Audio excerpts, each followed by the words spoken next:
Tandem Madrasah Mandiri Berprestasi.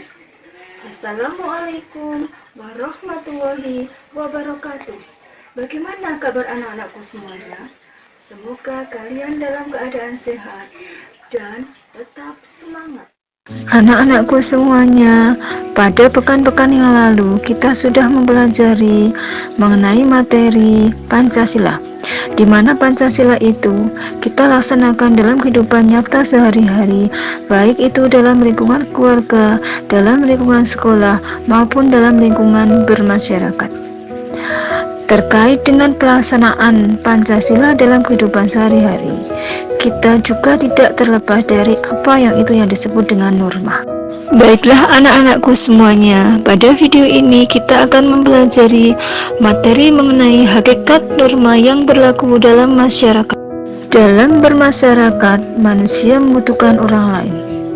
Melalui interaksi, manusia bersosialisasi satu sama lain. Aristoteles, seorang filosof Yunani, mengatakan bahwa manusia adalah zoon politikon. Artinya, manusia berkumpul dengan sesamanya.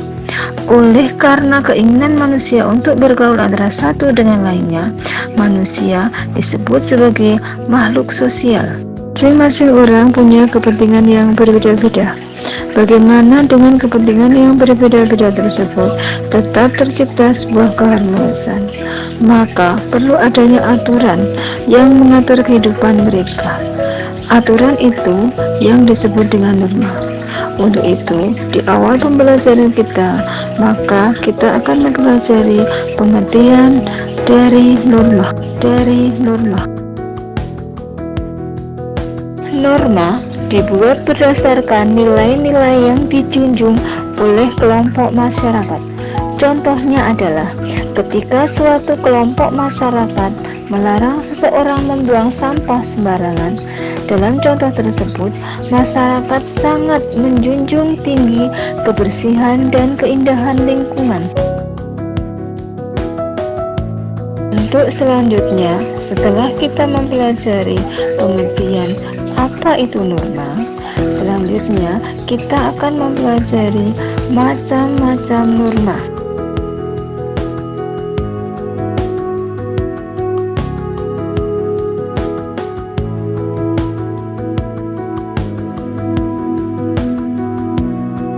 Macam norma ada 4. Norma yang pertama adalah norma agama. Norma agama adalah aturan yang bersumber pada hukum agama atau kitab suci yang berasal dari Tuhan Yang Maha Esa. Dalam norma ini ada perintah dan larangan. Tujuannya adalah mengatur manusia agar hidup bahagia di dunia dan di akhirat.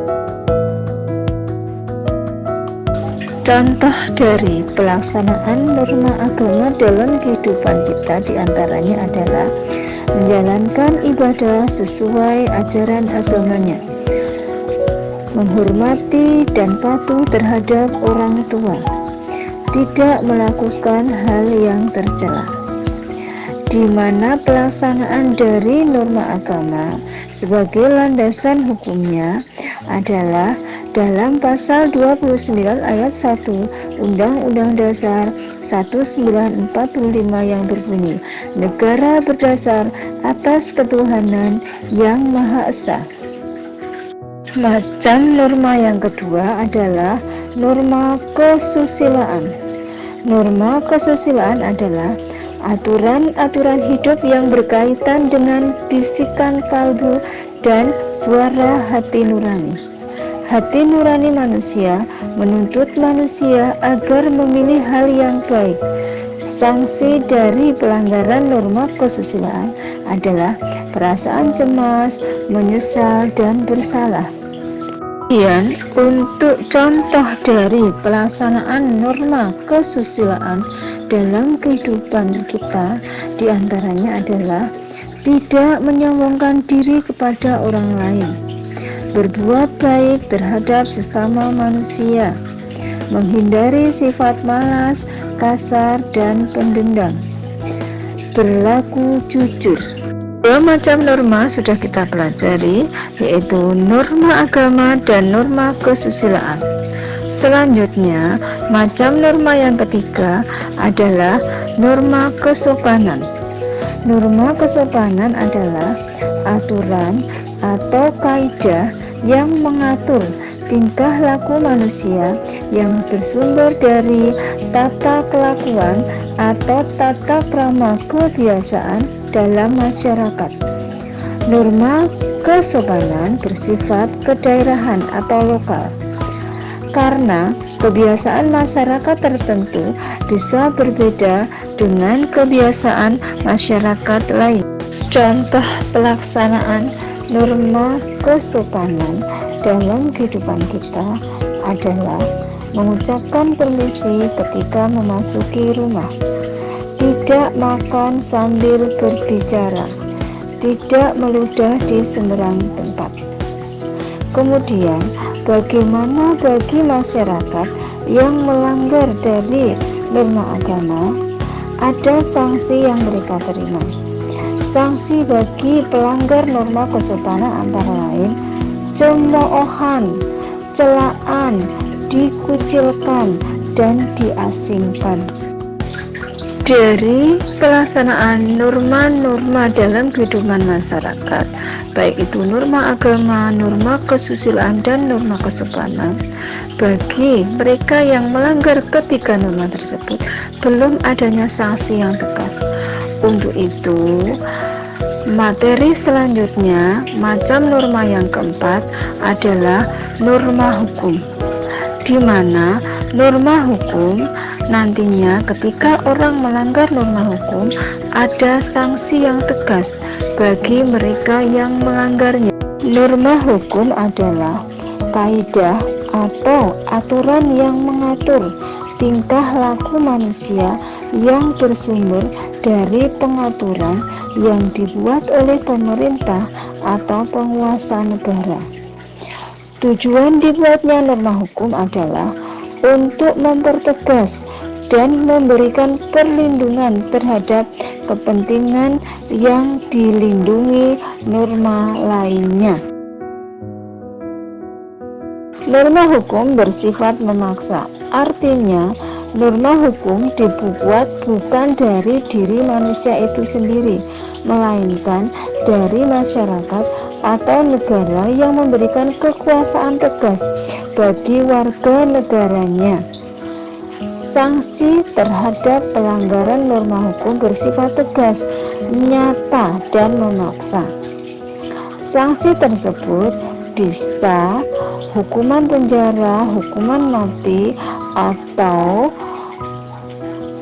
pencabutan hak-hak tertentu. Contoh dari norma hukum: 1. Kewajiban membayar pajak tepat waktu. 2. Patuh terhadap peraturan lalu lintas. 3. Tidak mencuri, membunuh, dan melakukan tindak kejahatan yang lain. Anak-anakku, kita sudah mempelajari macam-macam norma, yaitu 1. Norma agama, 2. Norma kesusilaan, 3. Norma kesopanan, dan norma yang keempat adalah norma hukum. Untuk selanjutnya, kita akan mempelajari tingkatan dari norma. Yang pertama adalah cara atau usage. Cara atau usage itu apa? Perbuatan yang dilakukan secara perorangan atau hubungan antar individu dalam masyarakat. 2. Kebiasaan atau always adalah perbuatan yang dilakukan berulang-ulang dan dianggap baik. 3. Tata kelakuan atau mores, perilaku yang oleh masyarakat dijadikan sebagai alat pengawas atau pengontrol anggota masyarakat. Dan yang keempat, adat istiadat adalah aturan yang tidak tertulis, dan biasanya aturannya dianggap sebagai hal. Terima kasih. Demikian pembelajaran kali ini mengenai macam-macam norma. Dan saya ucapkan terima kasih juga kepada kalian yang telah menyaksikan video pembelajaran ini. Semoga kalian semuanya tetap semangat dan apa yang menjadi cita-cita dari kalian semua bisa terwujud. Ada kurang lebihnya mohon maaf. Wassalamualaikum warahmatullahi wabarakatuh.